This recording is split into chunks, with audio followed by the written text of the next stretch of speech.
Halo teman-teman Cinemax, kembali lagi di Cinepot dan kali ini bersama gua Dilan. Kali ini gua akan membahas sebuah list yang udah gua tulis bersama tim Cinemax dan kali ini gua akan membahas film debut dan terbaik sutradara Hollywood versi Cinemax. Langsung aja ini dia, kita mulai.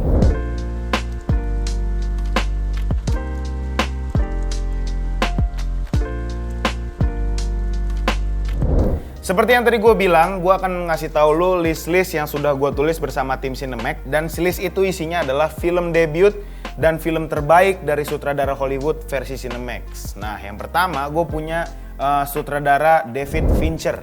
Ya, kayak kemarin kan Quentin Tarantino, terus Martin Scorsese, itu gue udah banyak banget ngebahas di sini ya. Dia ini terkenal banget dengan film pertama dia, yaitu Alien 3. Nah, jarang-jarang banget nih sutradara yang membuat film pertamanya dan film pertamanya itu langsung sukses besar ya. Kalau misalnya masalah film Alien 3, lu pasti udah apal banget lah ya filmnya seperti apa, jalan ceritanya, konflik dan segala macamnya udah pasti apal banget. Kita semua udah tahu Alien 3 itu adalah sebuah film yang menceritakan alien, bukan film menceritakan tentang masa kecilnya Hotman Paris.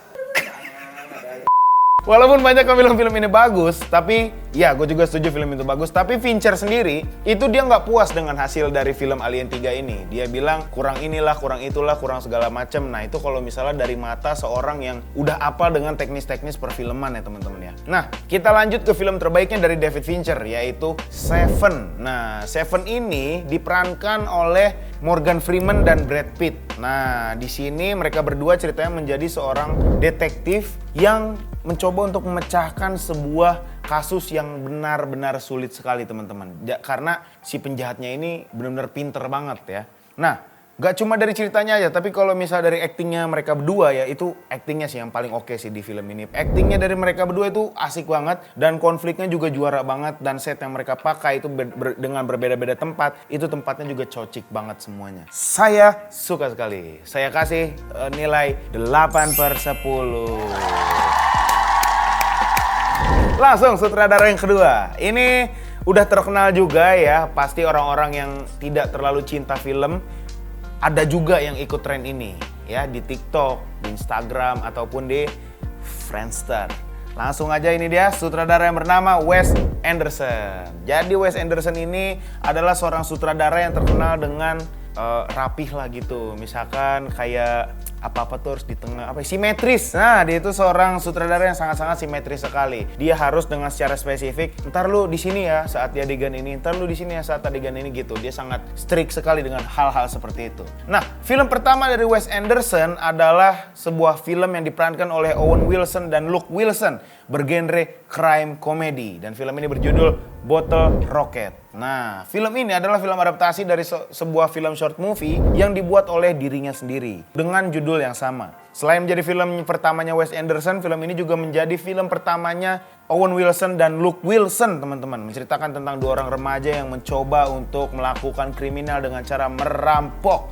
Dan mereka tiba-tiba bertemu dengan seorang pelaku kriminal yang sudah expert dan itu membuat mereka semakin yakin kalau misalnya mereka akan membuat sebuah kriminal. Lanjut ke film terbaik menurut saya dan tim Cinemax itu adalah dari Wes Anderson ya. Itu adalah Fantastic Mr. Fox. Wih. Fantastic Mr. Fox ini sebuah film yang sejauh ini yang dibuat oleh Wes Anderson itu adalah film yang terbaik menurut kita. Walaupun udah banyak banget film Wes Anderson yang bagus-bagus nih, kayak misalkan The Great Hotel Budapest, Wonderful Story of Henry Sugar dan masih banyak lagi. Tapi Mr. Fox itu menjadi salah satu film yang ikonik dan mantap sekali. Maknyos menurut kita semua, itu juara banget. Untuk film dari Wes Anderson kita nilai 8/10. Ini dia sutradara yang selanjutnya. Sutradara ini memiliki film pertama yang berjudul Fear and Desire. Nah, dan si sutradara ini bernama Stanley Kubrick. Nah, kalau menurut gua, film yang terbaik dari Stanley Kubrick itu adalah Clockwork Orange. Nah, film ini sebenarnya kontroversial juga. Film ini diadaptasi dari sebuah novel dengan judul yang sama yang ditulis oleh Anthony Burgess ya pada tahun 1962. Jadi film ini menceritakan tentang sebuah geng bernama Drugs ya yang kejam, antisosialis dan bener-bener seneng banget membuat kekacauan teman-teman. Pokoknya kacau banget ya, sekelompok anak muda yang kacau banget. Tapi kalau misal lu tonton dan lu coba apa ya, lu lagi sendiri di kamar sambil nyemil, sambil nonton, biar nggak keganggu gitu ya nontonnya, lu pasti bakal suka banget. Ya walaupun bingung-bingung dikit, lu tonton aja dah pokoknya ya. Itu dia, dengan filmnya terbaik dari Stanley Kubrick, gua akan beri nilai 9/3/10.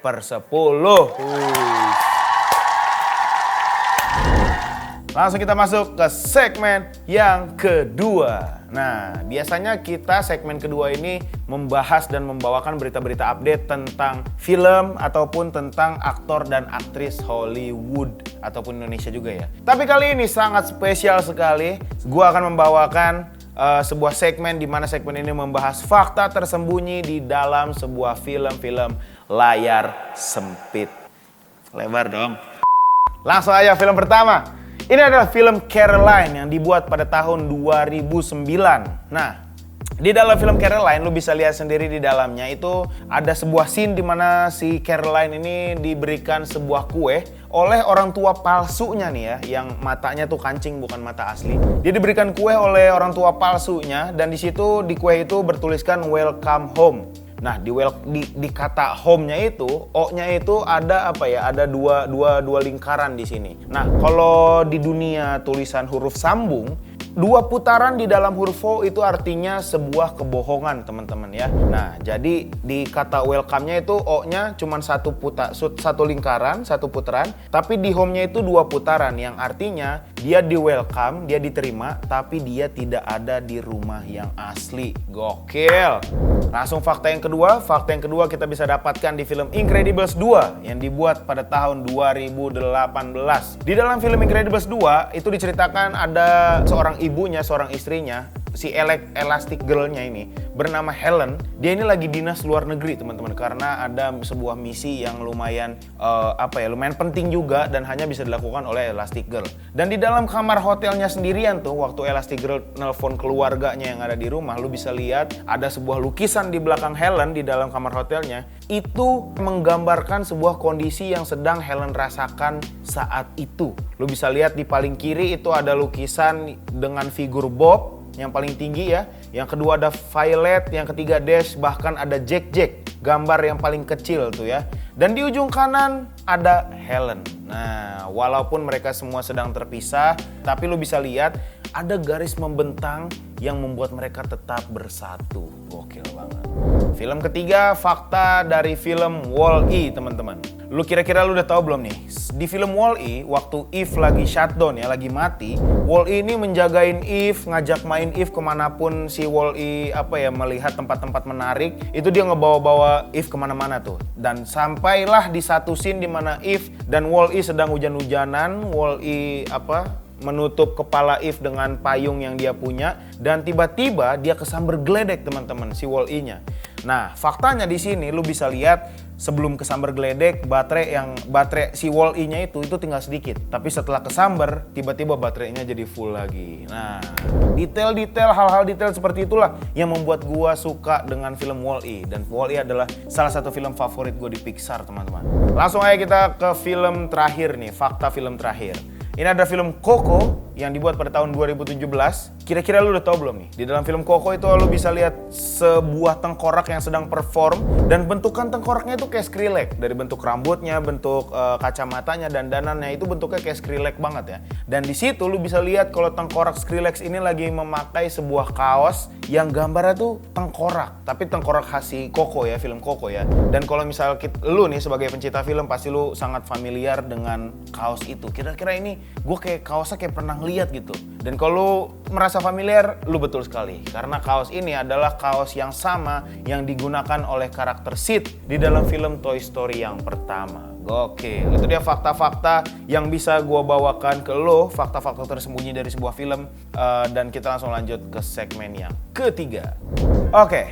Di segmen yang ketiga, berhubung tadi kita udah ngebahas film-film animasi ya, kayak filmnya terbaik dari Wes Anderson. Kali ini kita akan membahas sebuah film CGI, ya animasi juga sih, tapi nggak full animasi.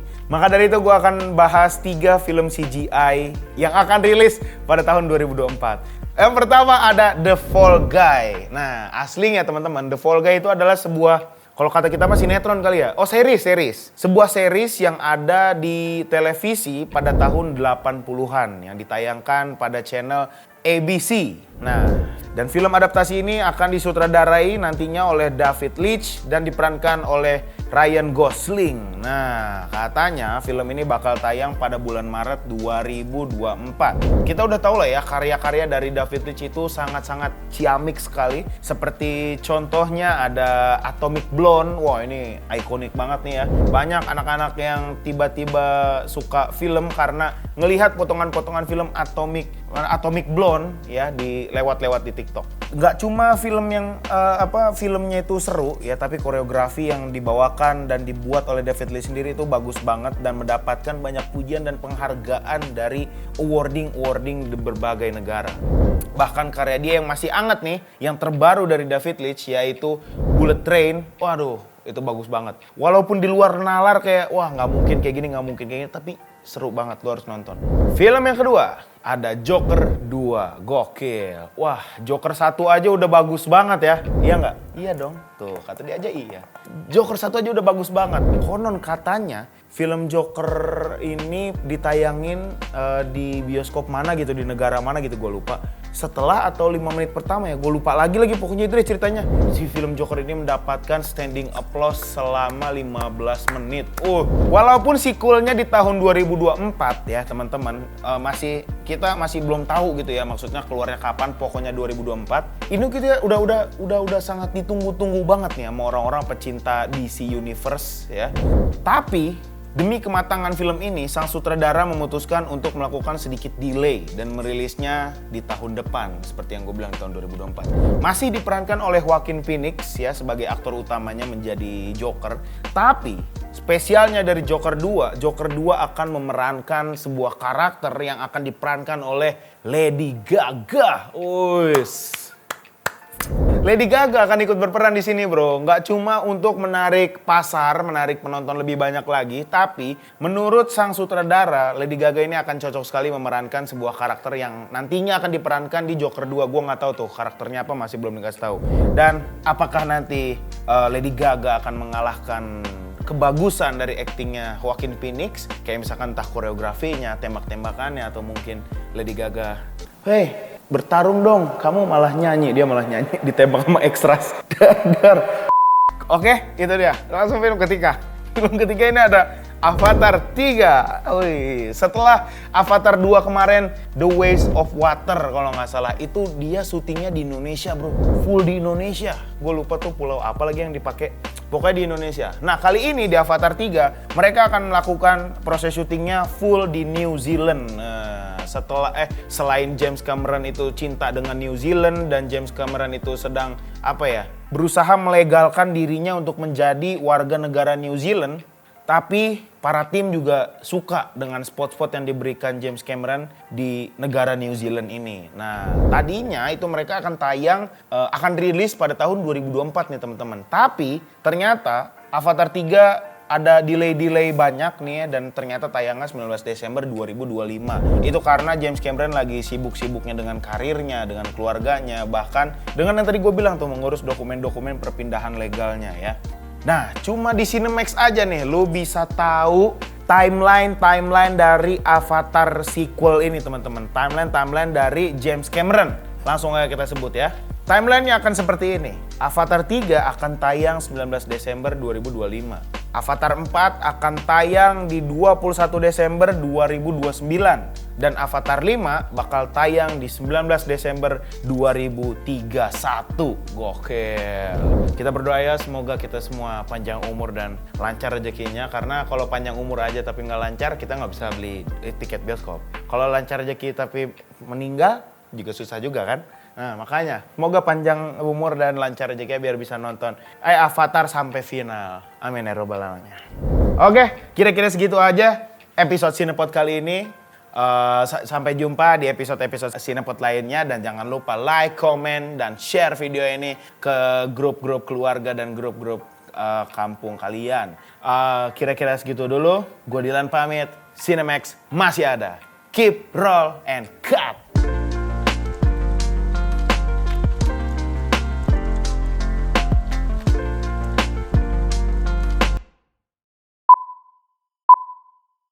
Itu dia yang kedua. Salah. Itu dia sutradara yang gak enak ya Bang ya? Jadi fantasi. Bang Satria potong-potong aja gini ya, pindah gitu ya. Gitu. Bang Satria nih beban banget nih.